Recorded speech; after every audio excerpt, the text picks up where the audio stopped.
High friends, welcome to my channel foodie Rinku Dey. আমার কাছে দূরে সকল বন্ধুরা সবাই ভালো আছো নিশ্চয়। আমিও ভালো আছি। দেখো, আমি একটা কেকের রেসিপি নিয়ে এসেছি। কেমনভাবে সহজভাবে আর ঘরোয়া পদ্ধতিতে এই কেকটা বানানো যায় তোমাদের সাথে শেয়ার করছি। তা তোমরা দেখো আমি কেমনভাবে সহজ পদ্ধতিতে এই কেকটা বানাই। আমার সাথে দেখো আর তোমরা শিখে যাও, শিখে বাড়িতে তৈরি করো।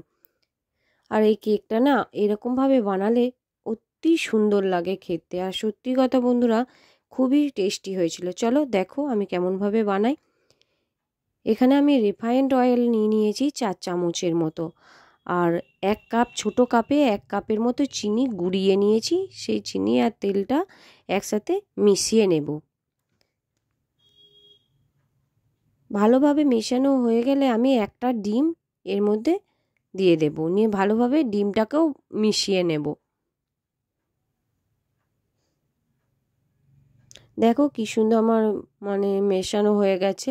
আর এখানে আমি মিডিয়াম বাটি মাঝারি সাইজের বাটিতে 1 বাটির মতো ময়দা নিয়ে নিয়েছি। এই ময়দাটা আমি ভালোভাবে চেলে নিয়েছিলাম। আর এখানে দিচ্ছি আমি বেকিং সোডা 1/2 চামচের মতো। এখানে দেখো এই কাপে 1 কাপের মতো আমি গরুর দুধ নিয়েছি।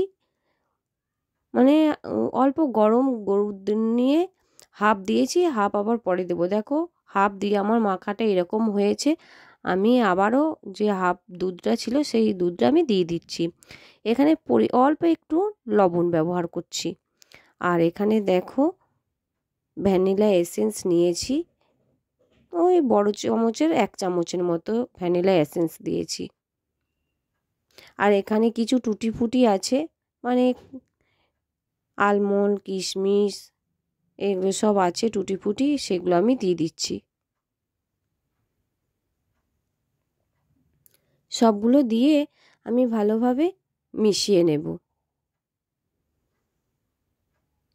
আর এখানে দেখো আমি একটা ইনোর প্যাকেট ব্যবহার করছি। ইনোটা দিলে সত্যি বেশ ভালো ফুলে, সেজন্য ইনোটা দিলাম। আর এখানে দেখো আমি যে পাত্রে কেকটা বানাবো সেই পাত্রে অল্প সাদা তেল ভালোভাবে 4-5টা বুলিয়ে নিলাম। আর এরকম একটা কাগজ টুকরো করে কেটে নিয়ে দিয়ে দিলাম তার মধ্যে। এরপর আমি যে কেকের ব্যাটারটা ঢেলে দিচ্ছি ওর মধ্যে, ওই পাত্রেটার মধ্যে ঢেলে দিচ্ছি। গার্নিশ করার জন্য আবারও অল্প কাজু কিশমিশ দিয়ে নেব, ভালোভাবে সাজিয়ে নিচ্ছি।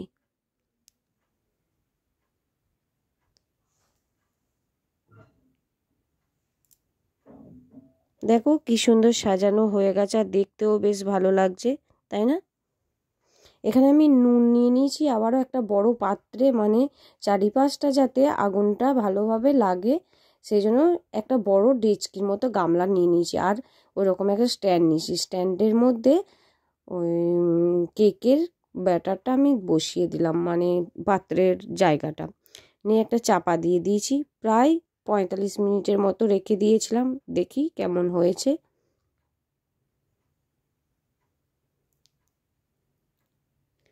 দেখো কি সুন্দরভাবে হয়ে গেছে, আর কত সুন্দরভাবে ফুলে গেছে।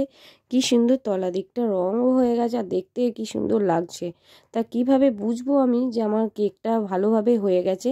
আমি দেখো এরকম একটা ছুরি নিয়েছি। ছুরির সাহায্যে আমি কেকের ভেতরটা আমি ঢুকিয়ে দেখবো যে সেদ্ধ হয়েছে নাকি। আর একটুও যদি না লেগে থাকে, দেখো ভালোভাবে হয়ে গেছে, তার আমরা বুঝতে পারছি কেকটা ভালোভাবে হয়ে গেছে। আমি এরপর গ্যাস বন্ধ করে দিয়ে একটা থালায় ঢেলে নিয়ে তোমাদেরকে দেখাচ্ছি। দেখো কি সুন্দর হয়ে গেছে, তাই না? দেখতে কি সুন্দর হয়েছে। আমার দেখো ঠান্ডা হয়ে গেছে, নিয়ে আমি একটা পাত্রে ঢেলে নিচ্ছি।